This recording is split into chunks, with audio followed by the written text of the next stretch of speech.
This is Law Bytes, a podcast with Michael Geist. The digital transformation is completely changing the way that Canadians access information, buy goods and services, and connect with each other. For us to prosper and benefit from this new digital landscape, we need to ensure that Canadians have confidence that their data is safe, that their privacy is being respected, and that companies are deploying new technologies responsibly. The bill I am introducing today will do just that for Canadians. It will not only modernize Canada's privacy regime, but it will also introduce new measures to support the responsible development of artificial intelligence in our country. It includes a new world-class privacy enforcement regime, more transparency, give Canadians more control over their personal information, and sets out clear rules for businesses that want to innovate and grow in our digital economy. That was Industry Minister François-Philippe Champagne a couple of weeks ago as he made his opening pitch for Bill C-27, the latest attempt at privacy law reform in Canada. While the minister described it as a historic day, I wrote that I thought the bill is better described as a case of Groundhog Day, since it looks much like the previous privacy bill that died with last year's election call and which never even advanced past the committee stage. Is this bill any likelier to become law? What's in it and what's changed? What does it mean for consumers, the business community, the power of the Privacy Commissioner of Canada? To help sort through the privacy aspects of Bill C-27, the artificial intelligence regulation aspects of the bill will be the subject of a future podcast. I'm joined by Ryan Black. Based in Vancouver, Ryan is a partner with the law firm DLA Piper, where he is co-chair of their startups, emerging companies, and technology practice, and he's a former board member of the Canadian Internet Registration Authority. Ryan, thanks so much for joining me on the podcast. It's a pleasure to be here. I'm really glad you're able to join. Parliament is now on break for the summer, but just before heading out of Ottawa, the government introduced Bill C-27, the privacy reform bill that's really three bills in one. Reform of PIPEDA, the private sector privacy law, a bill to create a new privacy tribunal, and an artificial intelligence regulation bill. I'd like to park the AI bill for the purposes of this podcast because I think it deserves a separate analysis, but instead want to focus today on what the government has in mind for privacy reform. Now, it's been a long time coming. Can you get us started by describing that long road to Bill C-27? Sure. Yeah, it's certainly been a long road. I mean, privacy legislation, came into force, just actually before I became a lawyer in 2004. And at the time, it was kind of world-leading privacy law. Unfortunately, it's languished since then. There's been no real meaningful privacy updates in quite a while, at least in the federal sector. Meanwhile, the world has moved on. GDPR, a lot of people have heard about, one of the most advanced kind of laws that came out post PIPEDA, followed by the CCPA in California. Even provinces, got to kind of get on the action on updating their privacy laws. So really, in a lot of ways, this act is playing catch up, and it was in 2020 when it was originally introduced. And what the kind of impetus for it is that our privacy laws kind of went from world class to backseat in the course of things like, it was introduced before the iPhone was a thing. It was introduced before social media was what it is now. Obviously, a lot has changed. So one of the things that the Liberal government the first things that they did when they got into power was to adopt a digital charter, which has kind of 10 points. And the Digital Charter Implementation Act, which is what this Bill C-27 is, as you mentioned, it touches on a few different things. But it's basically one of the key focuses of it is an attempted rewrite of our private sector federal privacy law. And when they introduced it in 2020, there was actually a surprising amount of opposition, even from the commissioner, of privacy, who was concerned about various aspects of it.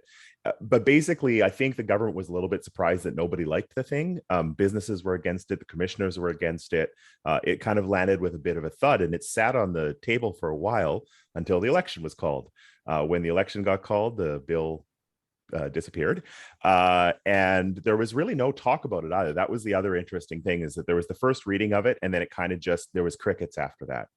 But now here we are, in a new elected term. We're right before this legislative break. I think there's time for people to digest this thing. This new bill drops. It's not that substantially different than the last bill. There are definitely some tweaks. They definitely listened to some of their critics, particularly from the privacy commissioner. But here we are with a new bill. And like you said, an added on arm of it, this whole AI Act that wasn't in the last bill. But primarily on the privacy side, some tweaks to what they tried last time. And, let's go back to the drawing board. That's a really great description of what we've seen over the last couple of years. And certainly people who listen to this podcast will know that there was criticism of the last bill really from across the political spectrum. And so without any strong supporters of the legislation, other than many who wanted to see changes and an updating to the legislation, it appeared that the government kind of just said, let's park this for now. But as you say, it's now back. Yeah, I think that's fair. There was a lot of criticism of the bill, but there was no criticism of the fact that we definitely needed to update our privacy laws. And I think even, I act in private practice for a lot of business. Even businesses want our privacy laws updated. They don't like, a mismatch of privacy policies across the world. And it's much nicer when things are a little bit more unified. And we had really fallen out of step. So, despite that kind of criticism, I do think it's fair to say that no one was against the fact that the government was trying to amend our Privacy Act. Yeah, I think that's the case. In fact, there were some business groups who were critical of the bill, who even over the last couple of months had become quite vocal about the need to get the privacy reform process restarted. Why don't we move on from that background to the substance that's in the legislation, starting with consent, which is, of course, a foundational aspect to privacy. There was some controversy associated with the issue in the last go round, in the last bill. There are always going to be questions about how effective consent is. What standards do you have? Can you talk a bit about what the bill seeks to do when it comes to the issue? Yeah, the bill, actually, one of the criticisms from the last go around was that, other jurisdictions such as GDPR kind of did have consent as an aspect of the privacy law, but really kind of moved to a more interest-based law where you had to kind of establish that you had a reasonable interest in the privacy, in the personal information to begin with.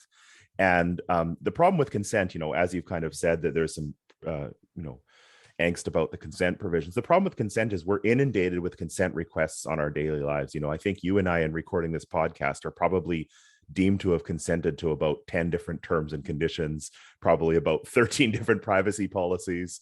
And it's quite a bit of a fiction to think that either you or I have consented to every single provision in any of those things, right? Like, I certainly haven't read them in a while. And so, in today's age, asking for consumers to take responsibility for their own privacy by consenting to or not consenting to privacy in the tools that they need in their daily life is quite a bit of a push. So what this act does is that actually does, to my surprise a little bit, maybe we can talk about this in a bit, but to my surprise a bit, it really does entrench the consent concept still in our legislation, but it does provide some important outs.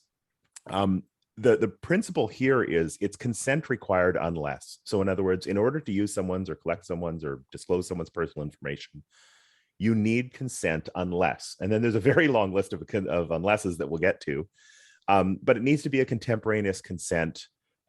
It prescribes what needs to be presented. In this version of the bill, they've actually said it needs to be plain language, which was a big criticism, that, asking people to consent to things is one thing, but asking them to be able to understand what's in those consent policies, those privacy policies, is a different thing. And so this, has a very clear plain language requirement, which I think is good. It would have been nice to see, like, hey, if you can't explain your privacy in, basics, then maybe you need to do some education or something like that, like maybe one page. And if it's more than that, then you're maybe dealing with sensitive information. But essentially, before, our principles-based privacy law required that companies comply with principles, privacy principles, when it came to consent. And now it's very much legislated. You need consent. And you need consent unless one of these enumerated exceptions applies. So I think there's a view that we need, particularly with the penalties that have been added to the act, we needed to move away from principles-based consent, which companies were just, I mean, it's almost impossible to advise people what the law on consent is in Canada under the current jurisdiction, because it's principles-based. And, you kind of look at a bunch of commissioner statements, and you look at a bunch of cases, and you try and tell people what whether consent is required in an individual situation or not, and it's always wishy-washy. There's too much room, I think, for people to interpret it themselves. This at least takes that away and forces people to start to enumerate themselves into some buckets of exceptions, but it still is a very consent-based law, which is a little bit surprising to me. So we have consent, although, as you mentioned, there's a big list of the unless that will have a big impact. And I think that certainly the privacy community is going to have a lot to say about that. Many suggesting that, we need to hold on a second here, that if the list becomes too long or too open, then consent becomes ineffective, that it opens the door, I think, to organizations basically to focus on the exceptions, and the effectiveness of consent from a consumer perspective really becomes lost. Yeah, it's funny because in preparing for this podcast, I said, well, I'll just kind of prepare a little list of what the exceptions are. And it's a page long, even just the headings.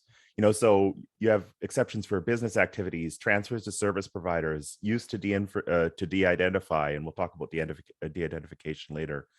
Research, analyze, or develop. I was surprised to see one for artistic uses of personal information. I was, for debt collection, for prevention of detection or suppression of fraud, information produced in employment, breaches of security safeguards, reducing risk, administrating law. Like, there's a bunch of things that obviously we think, yeah, okay, it wouldn't be right to ask, a criminal, can I consent to investigating you?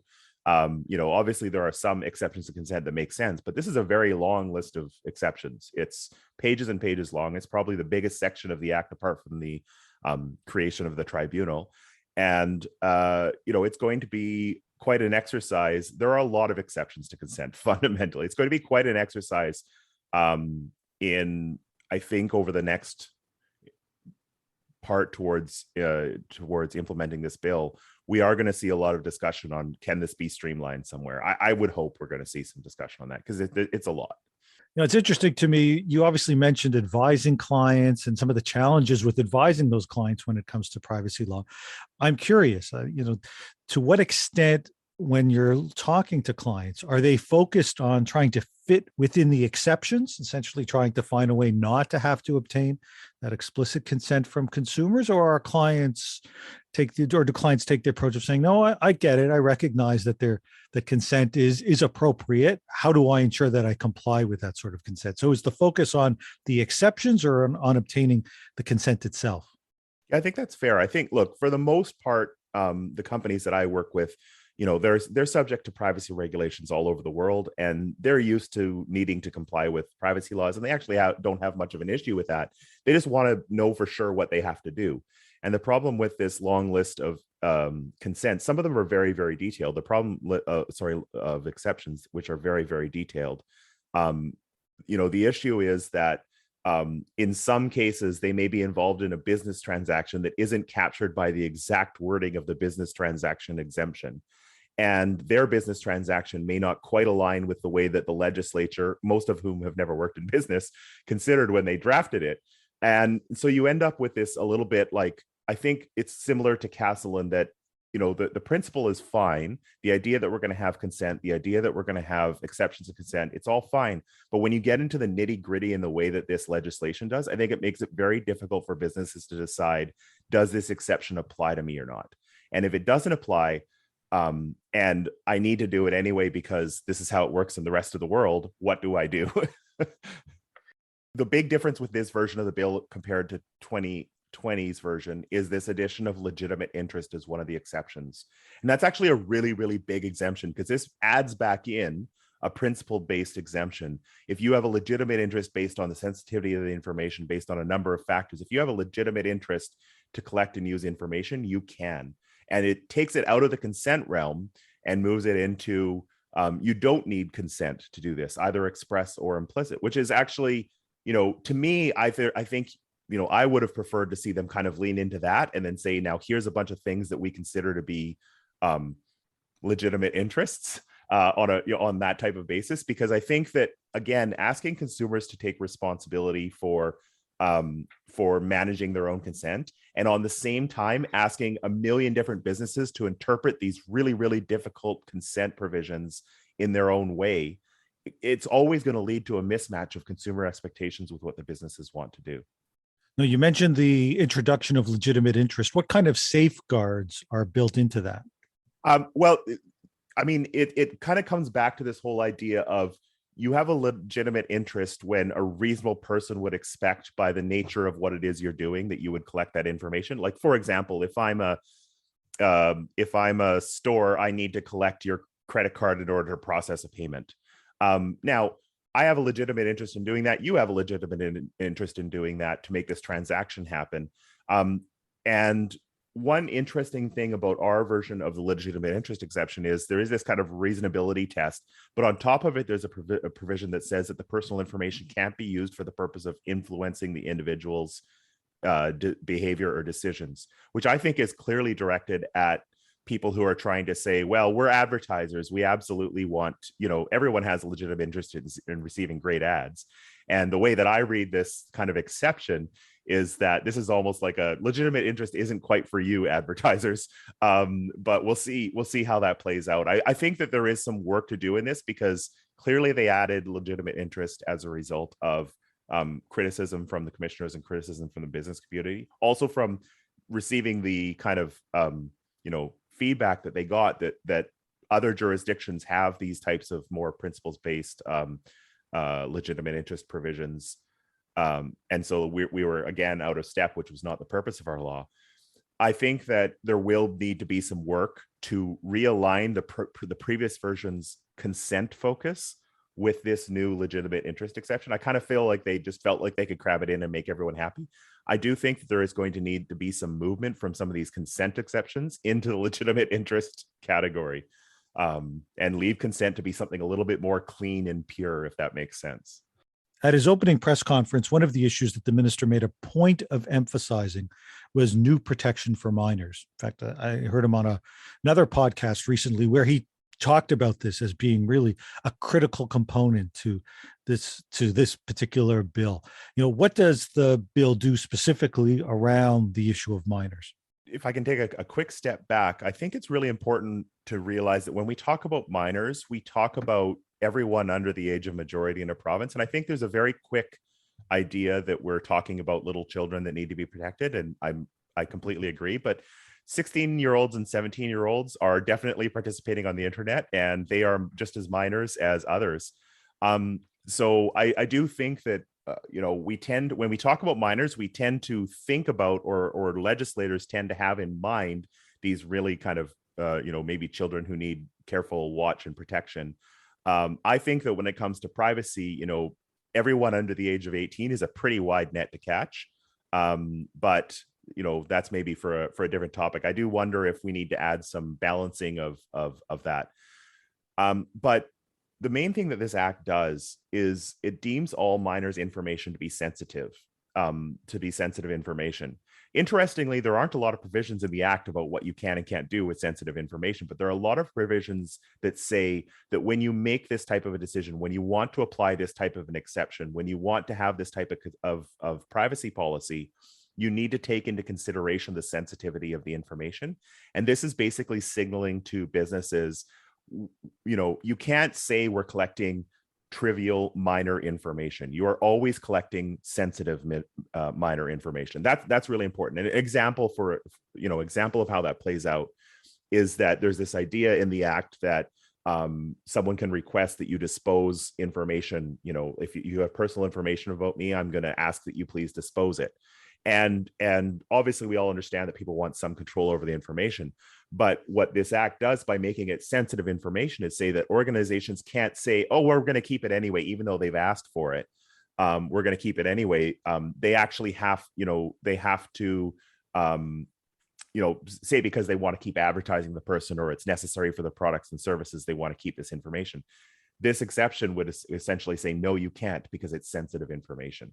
So there is a number of parts of the act where sensitivity of information plays into the decisions that an organization can make. And by deeming minors' information to be sensitive, it essentially says you have to take minors' information seriously, which I think is okay. Again, I just worry that the breadth of what minor means is maybe not realistic in today's internet world. It's a great point. I think I saw a number of people raise concerns about, even there's differences as between provinces in terms of. Yeah, I mean, it means that someone in Alberta has a different privacy rule than someone in, at the age of 18 or 19 than BC, which is pretty weird. So perhaps a good concept, but one that is lacking in execution, at least in the terms of the way that it's structured at the moment. There was a lot of talk leading into the last bill around data governance. That was sort of expanding the discussion beyond just privacy into how we deal with data, and in particular, an emphasis on the issue around de-identified data. Real questions about whether it's captured by the law, how it might be captured by the law, and the approach in the last bill, certainly I think it's fair to say, sparked some amount of concern and questions from a number of different groups. The government is back, or it appears the government listened to some of that discussion, and there is an attempt to try to deal with some of those issues with distinctions between anonymized data and de-identified data.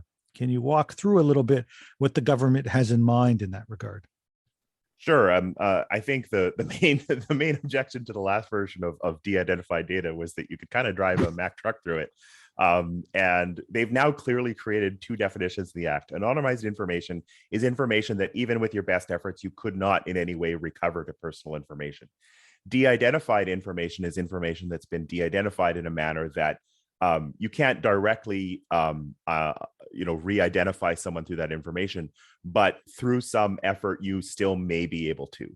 The way this act presents it as a risk of the individual being identified remains. And so I like to think of, for example, anonymizing information. If I ask 1 million people a very personal question, and then I report that 50% of people said this and 50% of the people said the other thing, I clearly could never identify any individual from that again. So that information itself is probably what we would call anonymized information. On the other hand, if I say I have a list of people, I've assigned them cryptographic tokens, no one has access to that information behind it, but now we know some user preferences for each of these people. We can't tie it to a particular person, but we do have individualized preferences.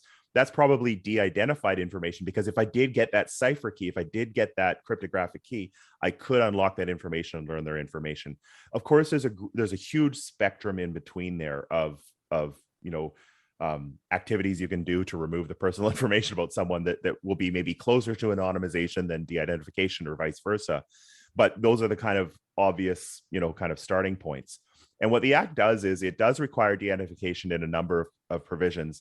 If you think about it logistically, though, information that has been truly anonymized is no longer personal information. It can't really be, because you can't identify an individual. And that's one of the fundamental definitions of our Privacy Act, is that personal information means information about an identifiable individual. So if it's been anonymized, which is now a definition in the act that says this is what anonymized means, then obviously for a lot of purposes, the act just simply stops to apply, ceases applying. And it's good because the previous act only contemplated de-identification. And so there was a lot of questions about, well, what are we going to do about anonymized or aggregate? Like, we're not even going to talk about this process of anonymizing or aggregating information anymore. It didn't make a lot of sense to simply talk about de-identification. So, I think it's a good development. I think that this is going to be a hard one to explain to consumers. That it's my biggest worry here is that, again, if you're asking people to plain language the difference between anonymizing and de-identifying data, I think that's going to be a pretty tough thing for companies to do while meeting their obligations on privacy policies. So once you've got data that's in the de-identified data bucket, not the anonymized data, but the de-identified bucket, so it's still within the realm of privacy protections. What does that mean for an organization from the bill's perspective?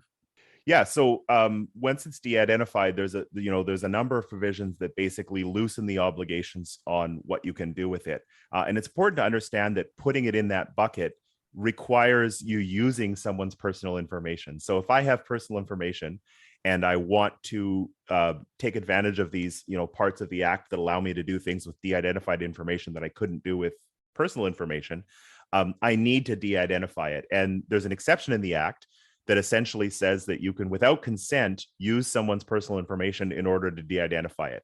And I think that the intention there is that obviously it's in the consumer's best interests to de-identify information. But when you combine that with other exceptions in the act, I do worry that we've created quite a bit of a loophole here for people to have and use personal information for the purposes of de-identifying it without the consent of users.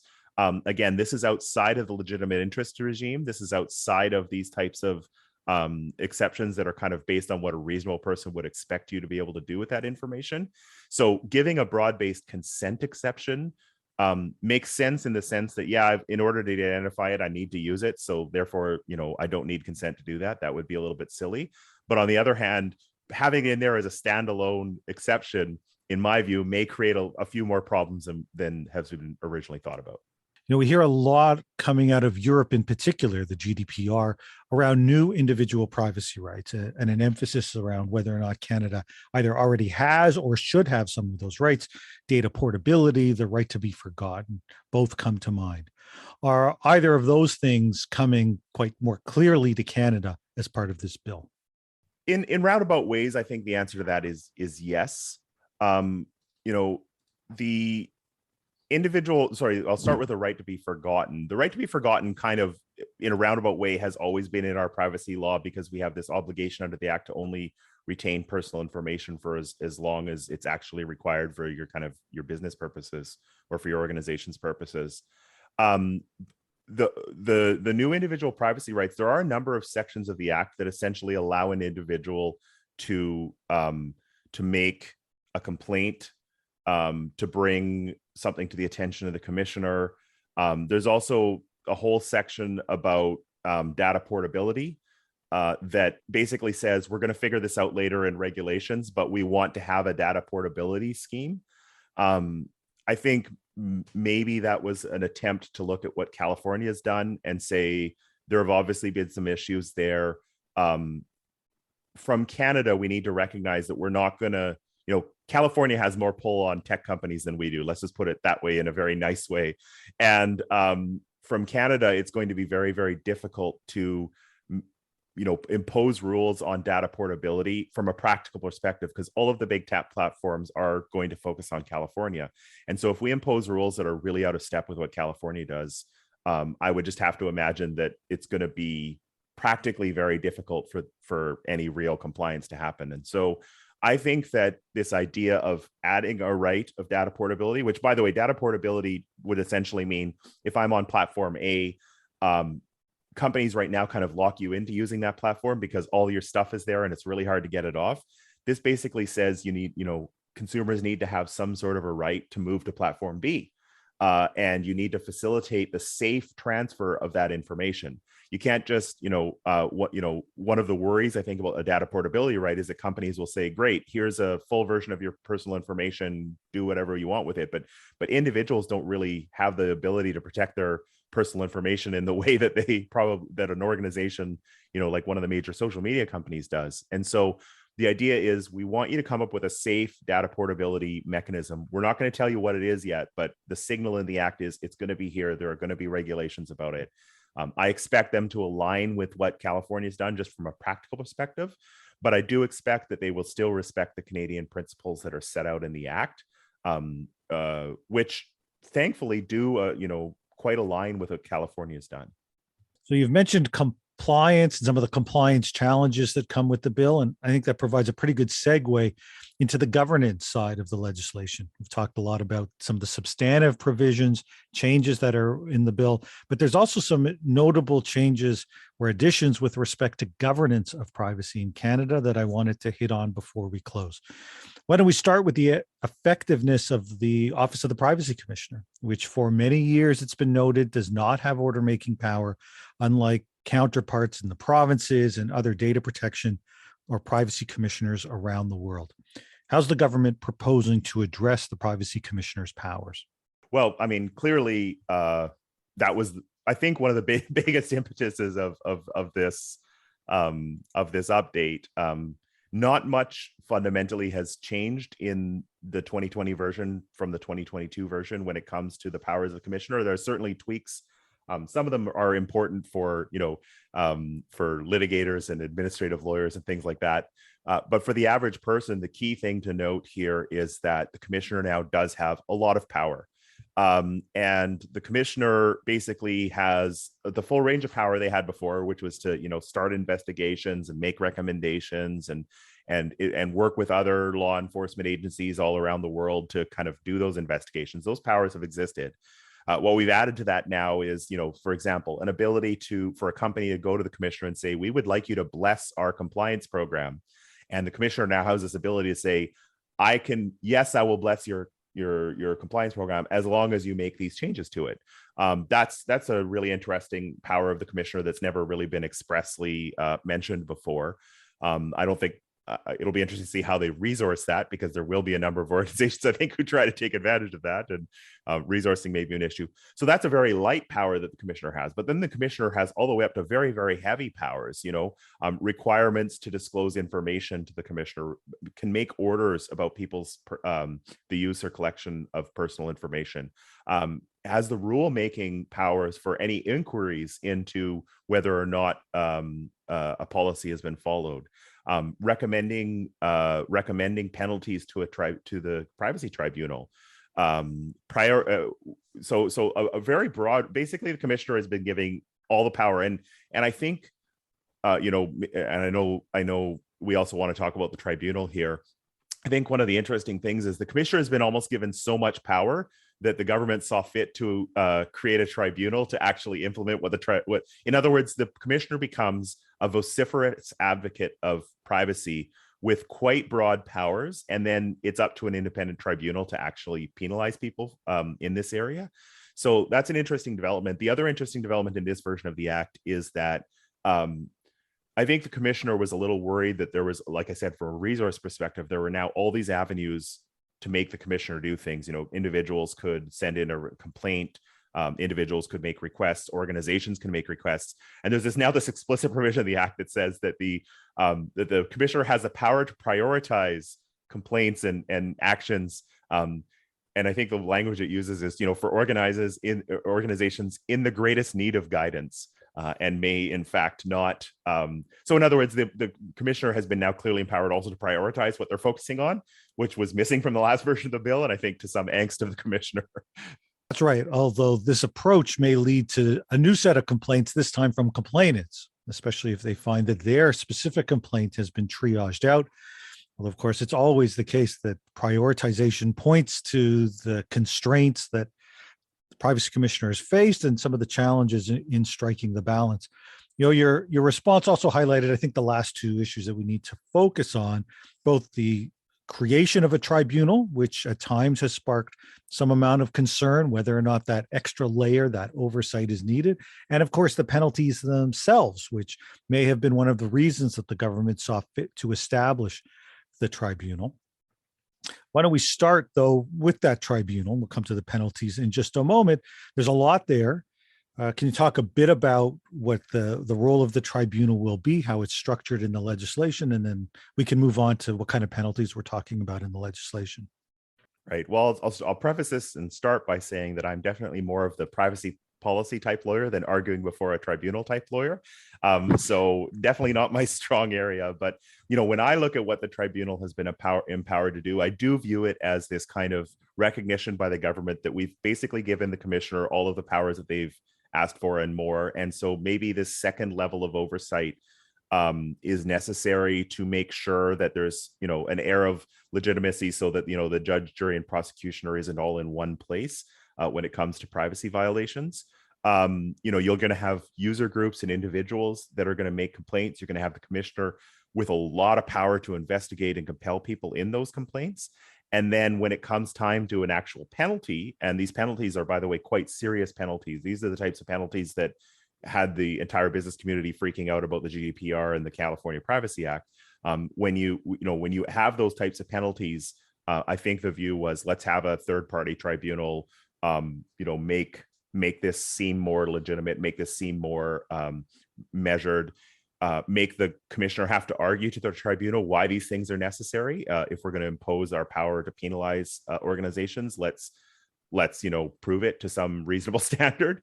I think that's all very important. I don't think that the privacy commissioners would have abused this power. I mean, they've been a very compliant, our privacy commissioners at least, can't speak for the EU or other jurisdictions, but in Canada, maybe partly as a result of the fact that they didn't have much other power, but they've been a very compliance focused group of commissioners in Canada. And for that reason, I would have expected them to really work collaboratively with organizations more than anything else. I also, again, unless they're given a bunch of resources and investigation teams and a lot of money, I just don't know how they're going to meaningfully do a lot of this stuff. So that's a separate thing. So like I mentioned, the penalties are quite substantial here. So even for basic violations of the privacy rules set out in the Act, the penalties can go up to $10 million or 3% of an organization's global revenue. This is slightly below what the GDPR did in the US, but importantly, we do have special provisions of the Act where it's up to $25 million and 5% for serious breaches of the Act. And that is higher than the GDPR. So I think in a lot of ways, we wanted to say, we want people to treat this as seriously as everyone treated the EU's new privacy laws. And I think we all saw, even in Canada, we all saw how organizations reacted to the new EU laws, because many of us, even just in using the internet, noticed that all of a sudden there were these notices saying, we can't make this available to you, or if you're in the EU, these rules apply to you. I mean, I think everyone saw that. And so whatever the EU did, I think there's a recognition is it got people's attention. And I feel like when it came to this privacy law and the California privacy law, there was a view that unless we do something similar, we're not going to get people's attention. So pretty serious penalties. This will definitely make businesses stand up and notice our privacy law. This is because they can theoretically reach into the global revenues of an organization. So even if a company does not have Canada as a significant revenue base, the ability to penalize, based on global revenues is quite a serious thing for most organizations. It certainly is serious for some organizations. I've often thought, though, as so many countries move in this same general direction of a certain percentage of global revenues, if there was a global case where everybody got involved, everybody seeking their share of global revenues, what would be left? But I suppose in some ways that's really what ensuring more effective compliance, both domestically and on an international level, ought to look like. I think that's right. I also think that if you look at some of the other things that happened in the intervening time, like, for example, our anti-spam law that came out in the intervening time between these privacy updates, have really, really serious penalties with directors' liability and all sort of stuff. And I think it was maybe like a little bit of a reaction to how weak our privacy penalties were. Now that we have serious privacy penalties, I think it's a good thing generally to have this as a mechanism. Well, certainly a law without real enforcement is, I think, for many a source of frustration. And it's been a source of frustration for well over a decade now. The combination of a principle-based approach that doesn't always have the kind of clarity that you might be looking for on the substance side, much less some of the more modernized privacy rules that we've seen elsewhere, as well as the lack of an effective governance structure and real penalties, with some saying, yeah, privacy's nice, but what are the consequences if I'm not fully compliant? I think that's an important thing to realize, as a private practice lawyer, we get asked, companies want to follow the law generally. Like, I do have to say, one of the biggest eye openers to me is someone who went to law school not thinking I'd ever act for, private companies in a private practice, is that generally they just want to be told what to do and they want to do it. Like, most of the time, especially when they're paying a lawyer to give them advice, they want to comply with the law. But the question we always get asked by every good client and every good in-house team, okay, what's the law and what's the penalty, right? Like, that's the second question. And it was always very, we took our privacy law obviously very seriously. We have an oath to uphold, our laws and things like that, and to not counsel people not to break the law. So we take it very seriously, but it was always like a cognitive dissonance to tell people about, okay, here's the rules in Canada. And then they'd ask, well, what's the penalty? And you'd say, well, there aren't really any. It's always felt weird to me. I grew up in like I said, the privacy law came into effect right before I became a lawyer. I grew up in this environment, and that was always a very weird dynamic to me. I'm glad you raised that issue, because it's certainly been a source of concern for some time. Why don't we close with this? The last bill was introduced, and as you mentioned off the top, basically went nowhere. Now, for months, we were waiting for this, and we've at least now got a bill, and with a government that you suggested has been listening, certainly to some of the criticisms with this latest version. Parliament's on a break. There are a lot of complexities, though, for when they resume as part of this legislation. What do you think we ought to be expecting when Parliament resumes in the fall with a bill that it's quite clear provides a good starting point for some of the discussion, but at the same time, I think many will say that there is a lot of work to be done. And the question as to whether or not there'll be the commitment from the government to do some of that heavy lifting and from all the various parties to set politics aside in the way that we've seen with some other bills to try to get this right. I think that's right. I mean, I think if, one, it would be unfair to criticize the government for not having listened to their critics in presenting this new bill. I think that when you look at the changes, one of the first things that almost every lawyer did when Bill C-27 dropped, and certainly the first thing I did, was run a comparison against the last version and see what's new. And when you look at the crux of what's new, it's essentially a laundry list of things that people said, we don't like the last bill because. And so I think it's quite fair. Sorry, I should start in the other way. It would be unfair to say that the government didn't try and address a lot of these things, but it would be fair to say that I think that they held on to the old bill. Obviously, a lot of thought and effort had gone into the original bill. As they took into account some of these complaints and concerns that were raised about the old bill, and as they implemented changes to reflect that, I'm still not sure they carried that through fully. I'm not sure that they've gone through the thought exercise of, so what does it mean to have this very long laundry list of consent exceptions and a legitimate interest exception at the same time? How is this going to practically work? And I think it's probably completely fair that they haven't had that dialogue yet. That's kind of the point of releasing draft legislation in first reading, is that there will be a lot of discussion about it. But like you say, I do expect that all parties, the business community, the privacy commissioners, the government, need to kind of come together in good faith on this, because again, there has been universal alignment that Canada's laws are sorely in need of some updating here. And so we now have a kernel of something, it's quite a large kernel, but we now have a kernel of something that is a good privacy law. I think that's my takeaway, is that I think this is a good privacy law. I think there's something in here that's going to work. I don't know that it's the exact presentation that it is right now. So I'm hoping the parties can all work together to refine it a little bit. I do hope that the government is maybe a little bit more receptive to criticism and concerns about the bill than they have been in some of their other recent bills. I think that they often come from good places.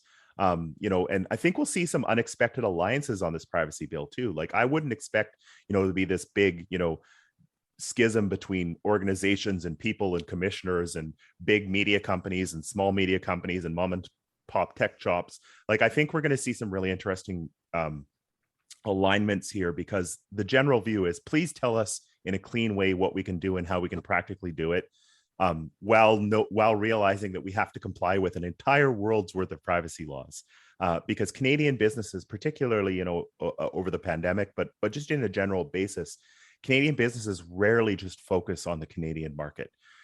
They're marketing to people in other countries, they're marketing to people across the world. And, having really out-of-step privacy laws, one of the biggest things we've learned in Canada is having out-of-step privacy laws makes it really, really difficult to conduct that type of worldwide business that Canadian businesses need to succeed. And again, because this, I talk about business law, I'm a business lawyer, but this act focuses on organizations. So when I talk about businesses and it comes to this, it's things like international charities and nonprofits. I mean, it's hard to do fundraising worldwide as a organization, because you have to comply with privacy laws all over the world. And so I think that alignment is generally a good thing. I hope that everyone understands that. I hope that everyone feels the same way, and that we push towards something that actually gets passed here. I certainly don't want to be back at this for a third kick at the can, because I think at this point, the government has to pass something. I just hope that they listen to people when they do it. I think we're singing from the same songbook in that regard. It's good to see a third bill, and let's hope there's a genuine effort to try to get this one right. Ryan, thanks so much for joining me on the podcast. It's my absolute pleasure. That's the Law Bytes podcast for this week. If you have comments, suggestions, or other feedback, write to lawbytes@pobox.com. Follow the podcast on Twitter at Law Bytes Pod or Michael Geist at mgeist.